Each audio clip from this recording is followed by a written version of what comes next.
Hey, it's me, Cam Brody. I'm wanting to talk to you about Diablo 4. How you doing? It's me. You know me. Silly, goofy little guy. But yeah, we're gonna talk about Diablo 4 today. Strap yourself in. This is probably gonna be a longer video. Get some popcorn. Been doing a lot of dungeons. Been doing a lot of demon killing. Let me tell you, there's a lot of demons. A lot of bad boys. You've heard of Slanesh? You've heard of Korn? They're not in it, but I'm thinking of them. The best way I can describe the Diablo 4 story in a summary sense is it's that of a Tom and Jerry episode where they never quite catch each other. You hear about Lilith and you go after her, but she's always a step ahead, and it's kind of funny just chasing her. The story in itself is pretty solid. I mean, it's Blizzard we're dealing with here. The voice acting is amazing. Especially Lorath, I think his name is Ralph Insen. That dude does a crazy job. He's got the voice of an angel. If you're going to trespass into my home, rifle through my things, then at least have the decency to join me for supper. The voice of an absolute demigod. And so does Caroline Faber. With Lilith, she really does bring, like, she brings that character to life and makes you feel like she could kill you with a snap. Wait. So the way the game opens is kind of ominous, but it's not bad at all, and in fact, I very much enjoyed it. It opens with this party going into these ruins or depths, and they're obviously under pressure. Demons are chasing them, and they need to get inside this vault. None of them know how to read these symbols or this text, so they make this one person who is obviously much more knowledgeable in this and is going in here specifically for knowledge. He doesn't really care about the gold. They make him solve it. He figures out the key. It's blood, as demons do. And then they get inside, and lo and behold, there's no fucking gold. Who would have thought? Oh no.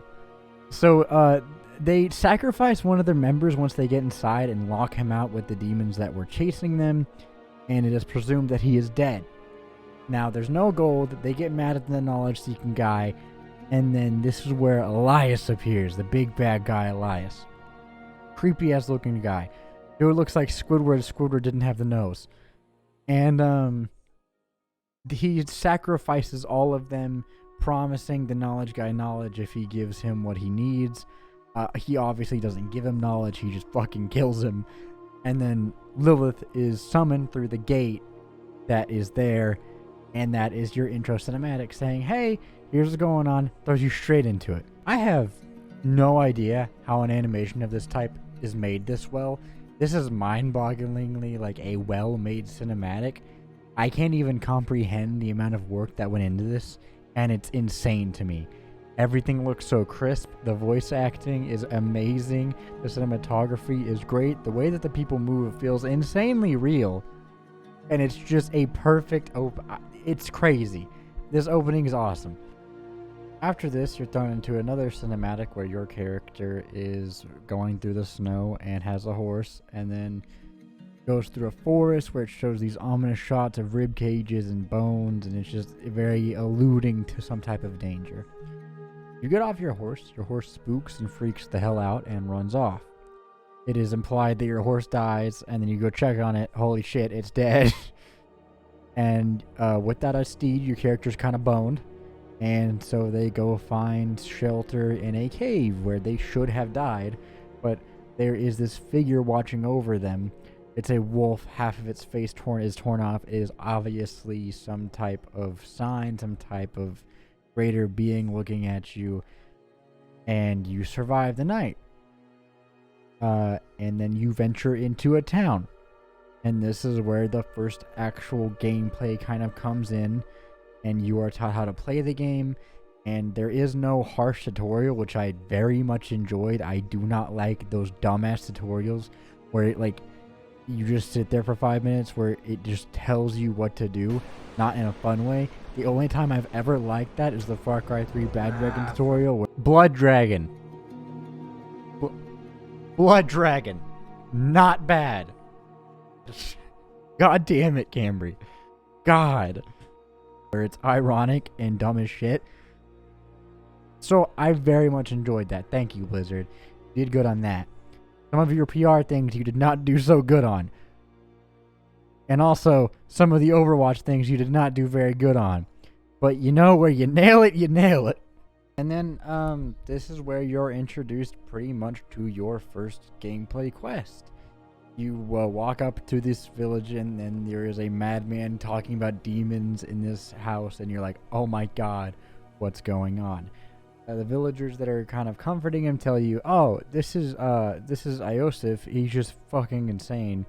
And then they send you to go do your own very first quest, which is to go to the Ice Howl ruins and clear out some goddamn demons. But they tell you there's no demons there, and they tell you that this guy's just going mad. So you go there, lo and behold, there's so many demons. There's enough demons for a goddamn Evil Dead movie, and you slaughter all of them, and it's great. And this is where you get that first rush, that first addiction of fucking loot and weapons and leveling up. And it's just the dopamine rush, the dopamine drip. It hits hard. So the gameplay, by the way, is phenomenal, and it is a joy to play this game. It is a joy to go to all the dungeons. It is that classic formula where it is you go ham on some demons and you just party up with some friends and have a good time. And there is a lot. Whenever I say a lot, I mean a lot of content here. The game doesn't even open up to you until you beat the story. If I am being totally honest, this game doesn't open up onto you till about probably 80, 70 hours in. And that is after I have completed the story on one character, created a new one, grinded that character also up to level 50 through the Tree of Whisperers quest line. There's multiple pathways you can take with each character, and there is multiple builds you can do. All of them feel viable and good to play as. Now, some characters are obviously more gear dependent than others.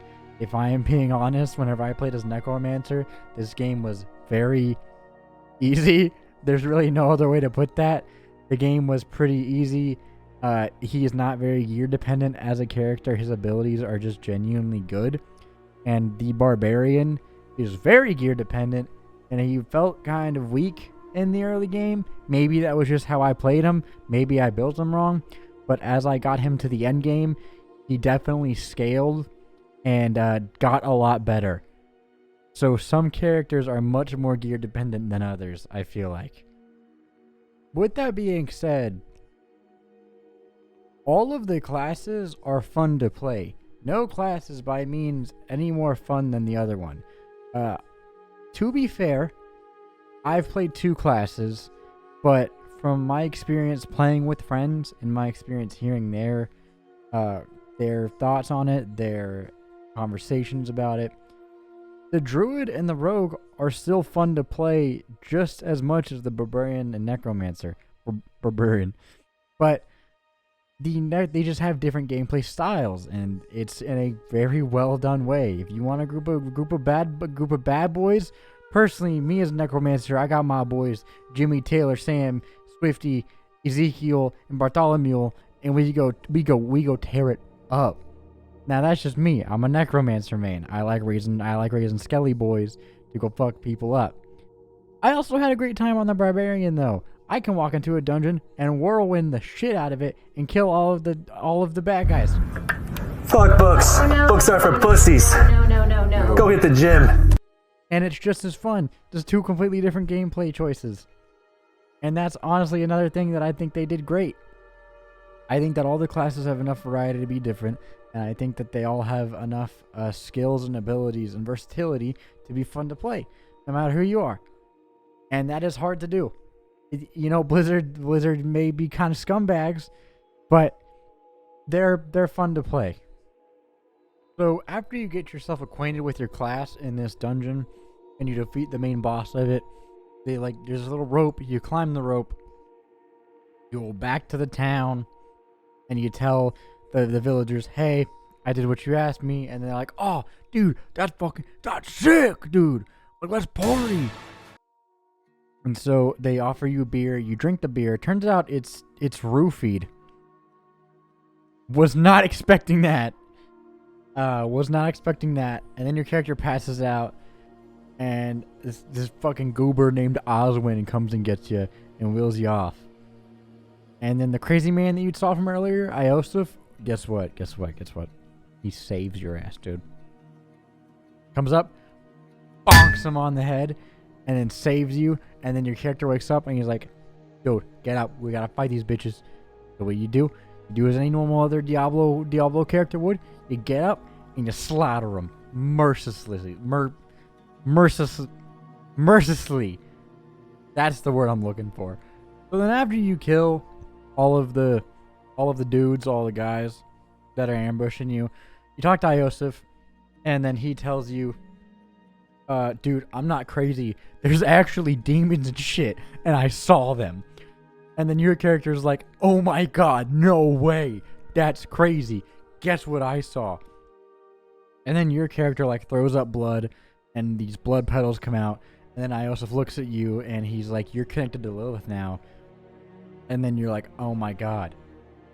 So then after that, you scavenge a key off of one of the dead bodies. You go to the nearby chapel, and it shows you this cutscene where the villagers were all in on it, and they are religious to Lilith at this point. They believe in her. They call her their blessed mother. And I get what the cutscene's trying to do. I get it, dude. I really do. But I laugh at this cutscene every time, and I know that it's awful, but the way they beat the shit out of that old man, dude, I don't know what it is about it. It is so over the top that I laugh, dude. I laugh so hard. After that point, the game really just opens up to you. You talk to Iosif, he takes you, you go find Lorath, and then you go to town, and this is where you start your actual quest and your journey. The main story is great. Like, I know that like that one cutscene is funny, but that's just me. Like, that's not the game. That's just I have a weird sense of humor. I just found it funny. The main story is great. I want to talk about the side quests. These side quests have some of the most variety I've ever seen in any game, and maybe we're just used to shitty side quests like the Assassin's Creed like walking missions where you're just following McDumbass for 5 minutes. But the side quests in this game are genuinely very well put together, very diverse. Some of them are smaller storylines within themselves, and they're all compelling. My favorite, probably the Sister Octavia one, where she does all of the exorcisms and you have to go get the chalice, and then even herself becomes what's the word for exorcised? Is that like a thing? You know what I'm trying to say. She gets possessed, and then you have to perform an exorcism on her. And there's no other side quest like that in the game. Or the side quest of the bar where they steal the sign, the duck sign. There's no other quest like that in the game. And all of the side quests are very... a lot of them have heart. And they're these fun little missions that you can go on. And I really appreciate that. After having to play shitty side quests and grind in a lot of games for the past like 5 years. I'm looking at you, Assassin's Creed. And also a little bit of Destiny, okay? You can't lie. Do not lie to me and tell me Destiny doesn't have some grinds in it. Alright? I'm sorry.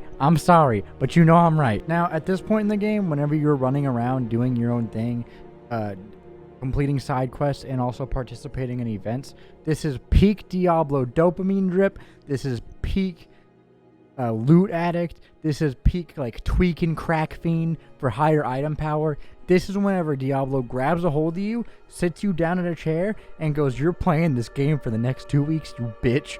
That's what it does. The open world is so addicting, and the gear is so addicting that you will sit down and play this game for 2 weeks at least. That is what I've been doing. I have not played any other game. That is part of the reason the story took me almost 25 hours to complete, whenever it usually takes someone 20, and that I'm sure I'm not the worst case of that. I'm sure there's people that have taken 30, 40 hours to complete the campaign because they're much more of a completionist than I am. I have by no means completed Diablo after playing it for almost 100 hours. I have scratched the surface of what there is to do. I just needed to talk about it, so here I am. The open world is crazy. There is so much to do. And the events are amazing, and you can quickly hop in, get some loot, and go out.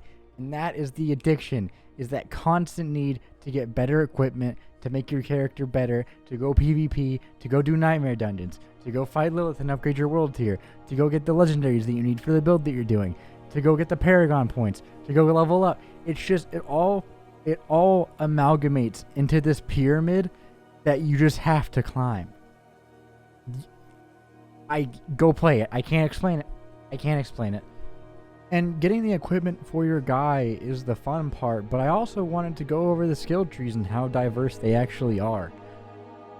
So earlier I went over the fact that there are multiple classes to play and none of them really feel like the right one, and they did a very good job at that by making them feel diverse enough and different enough from each other while still maintaining that they are all viable and playable. Now, not only are they viable and playable, but the skill tree allows for multiple builds that roughly are very different from one another. You have the Whirlwind Barbarian, which is what I did. I just go in there and I smack shit. Or you have the AoE Barbarian, where he has his leap, and he has his death blows, and he has his abilities that allow him to cover a lot of ground very quickly. I did that build of my early game. That worked fine, that just wasn't my style. Necromancer, you could do the Skelly boys, you know, my boys Ezekiel, Jonathan, Steve, Timmy, and Turner. Fuck, that does not work, but we're gonna keep it. And you could do the skeleton army build, or you could do the solo build. I tried both. I just like having minions, but the solo build is absolutely viable and is honestly very strong. They didn't only make each class diverse, they made each class have multiple variables that you can choose from, which is impressive in of itself. My biggest complaint with the game, and really one of the few ones I do have, is I wish there was a gem bag. And I know that's a small thing, and it goes to show how good the game is. I would honestly give this game like an 8.5 out of 10. That's how much fun I'm having with it. That is how much I'm enjoying with it. I think it's a great game. But, like, dude, like, just give us a gem bag, dog. Like, I get it, okay? Like, maybe I'm just a dumbass and there's a way to easily go around that. But if the legendaries that you don't pick up go to your chest, and then you essentially will get your chest filled up, and then you have to buy more slots, which you run out of slots. That's how many legendaries you're going to get endgame. And then the gems just, like, are with you. It does get a little annoying, but that's a very small complaint. That is a small complaint. That's it. That's really the only big one I have. But besides that, the game's really fun. I like a lot of the changes that Blizzard has made from the third one. I really enjoy that you can skip the story on your second character that you make, and it promotes having alternate characters to play as. I loved that to death. I love that it gives you the mount. I love that it lets you skip the story, and I like that it lets you get straight into leveling your character and getting better equipment for them. That was a huge bonus for me. That was the icing on the cake. Making alternate characters that easy to level is a genius idea, and I am so glad that they added that. But I think that covers everything that I really wanted to talk about. Yes, I am on a green screen. I'm still kind of learning how it works. I'm sorry if some of it looks weird. I'm learning, but I think that's all that I have to say. So, I'll see you guys next time. My name is Cambodia. Please subscribe if you haven't already. Putting a lot of effort into these videos, so it would mean a lot. But see you guys next time, and I hope you guys have a wonderful rest of your day. And, go have fun. Go kill some demons, dude.